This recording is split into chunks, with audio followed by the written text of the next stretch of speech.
Bonjour chers amis, cette vidéo que je suis en train de travailler, je suis en train d'étudier, d'observer, c'est une sorte de méditation avec vous en temps réel, sans script, sans montage. On commence par l'homonucléus au niveau du cerveau. C'est la projection, comme vous voyez. Attendez, je prends ça. Ça, c'est des coupes au niveau du cortex cérébral. Et chaque partie de notre corps est représentée par un groupe de neurones. J'aimerais vous signaler que la main est représentée ou contrôlée, si vous voulez, par plusieurs neurones qui prennent énormément de surface. En fait, c'est le visage, surtout la bouche, les lèvres, c'est-à-dire la parole, et les mains. Franchement, si on médite selon ma technologie expliquée dans mon livre, que je vais vous montrer tout à l'heure, on médite profondément et on constate qu'il y a quelque chose quand même, il y a des mystères.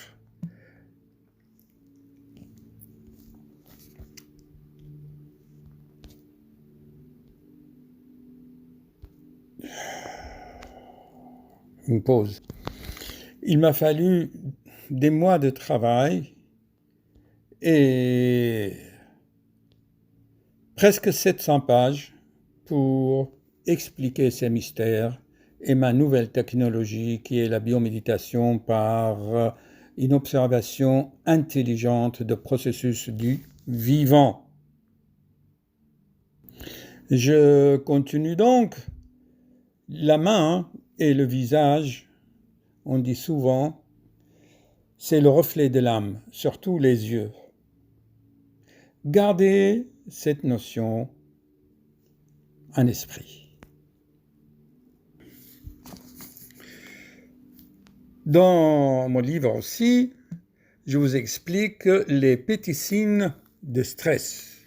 C'est très important. Ce sont des subtilités qui sont dues à une observation pertinente. Regardez.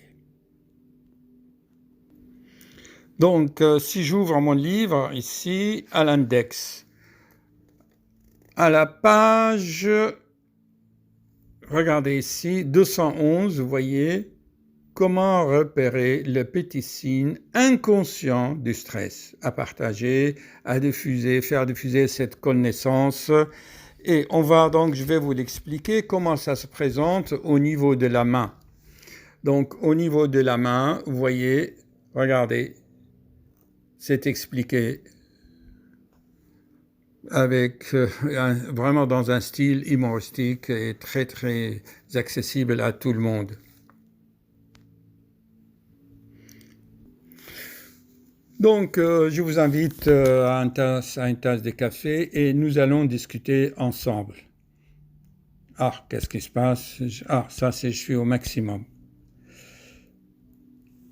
Comme vous savez, je l'ai déjà dit dans d'autres vidéos. Ici, par exemple, je parle beaucoup d'enfants. Là, c'est une histoire d'un enfant, comment j'ai arrêté les pleurs d'un enfant par un foulard magique. Dans d'autres vidéos, je parle j'analyse les rapports parents-enfants, où t'es papa, instinct maternel, maladive. Donc j'ai fait beaucoup de travaux sur les relations enfants dans la famille. Et vous allez voir par des observations, on peut détecter beaucoup de souffrances.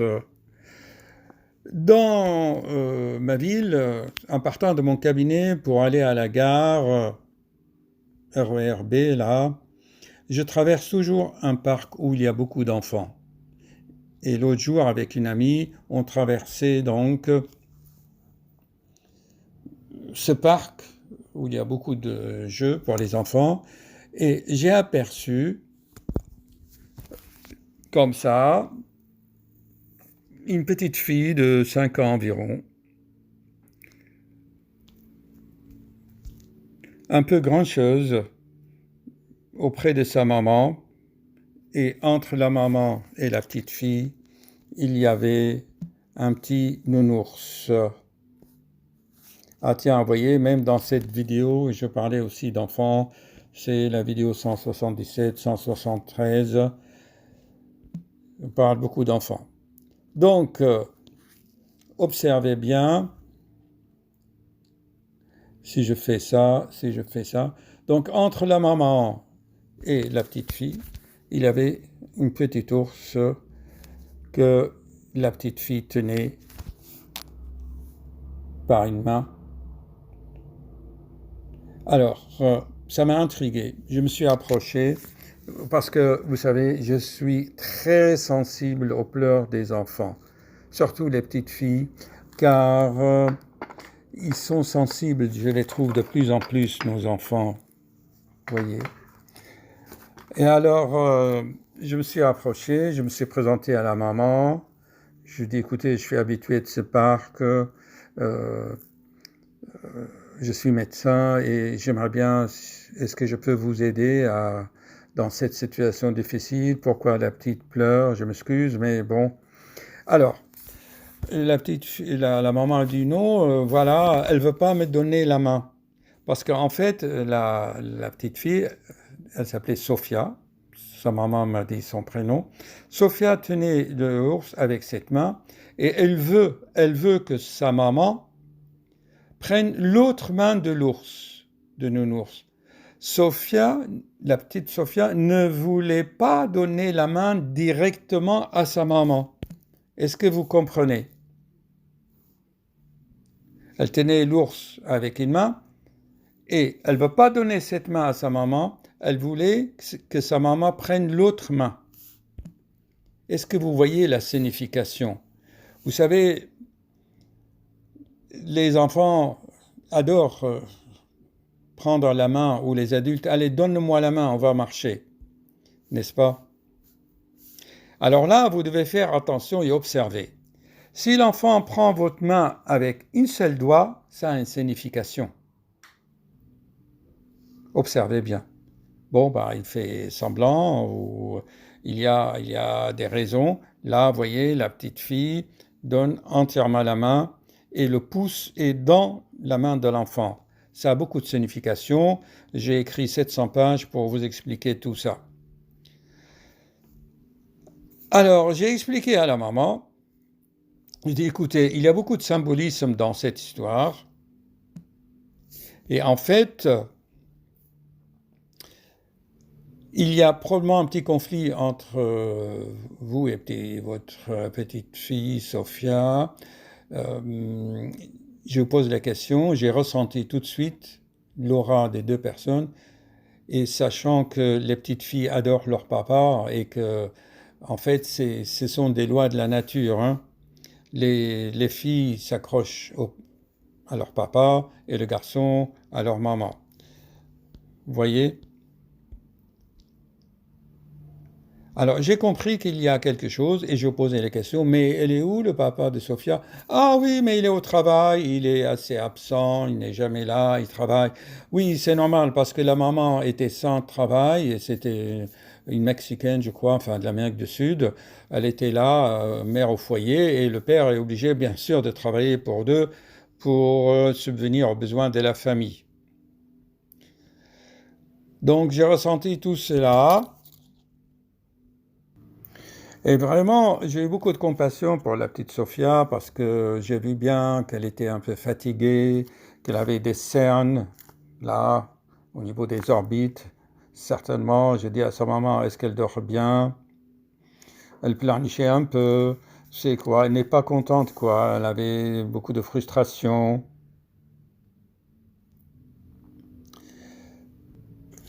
Je tiens à vous signaler, donc, sympathisant avec la mère, que quand j'ai prononcé le mot papa en discutant avec la mère, les yeux de Sophia se sont illuminés, comme si une onde de tendresse, d'amour, j'ai senti dans son visage, rien que par les mots. Les mots, chers amis, je l'explique, Les mots, ce sont des logiciels. Les mots sont des applications informatiques. Dès que vous prononcez, ça a de l'effet. Les codes et les secrets. Voyez. J'ai réfléchi en même temps que vous. Donc, j'ai remarqué tout cela et je dis à la mère au revoir. Je lui ai indiqué ma chaîne YouTube. Je lui dis regardez le soir chez vous, ça peut vous aider beaucoup.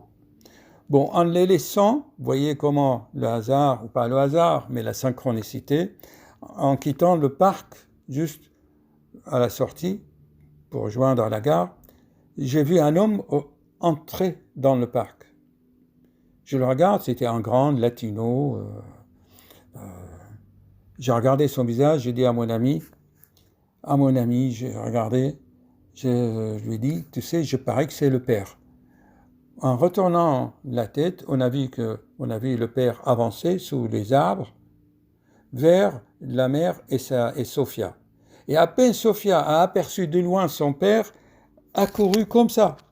Vous voyez ? Papa, papa, elle a crié comme ça. Elle a ouvert les bras. Mais je n'ai pas de photo à vous montrer, j'aurais dû en prendre. Je m'excuse, je suis en colère. Cet imbécile de père, froidement, elle n'a pas pris sa fille dans ses bras pour la faire voltiger de joie. J'étais triste, parce que la fille, tout ce qu'elle espérait, c'est un peu de joie dans le cœur, de son papa. Moi, j'adore faire ça à mes enfants, à mes petits-enfants, quand ils étaient petits. Et là, les petits-enfants, de les faire voltiger. Vous voyez ? C'est psychologique, c'est important. Eh bien, cet imbécile de père, il est resté là, figé. Vous voyez ? Il n'a rien fait. Et vraiment, cette histoire m'a beaucoup attristé. Et qu'est-ce que j'ai pensé ? J'ai prié pour que Sophie ait des liens d'amour avec son père et sa mère. Et que, à sa façon, pour Sophie, pour Sophia, c'était ça. C'est vraiment tout simplement un geste, quoi. Un geste. Et voilà, chers parents, soyez vigilants, observez les petits signes de demande d'amour de vos enfants. Comprenez ces gestes. Je vous laisse composer et faire les liens. Un jour, vous aurez l'illumination.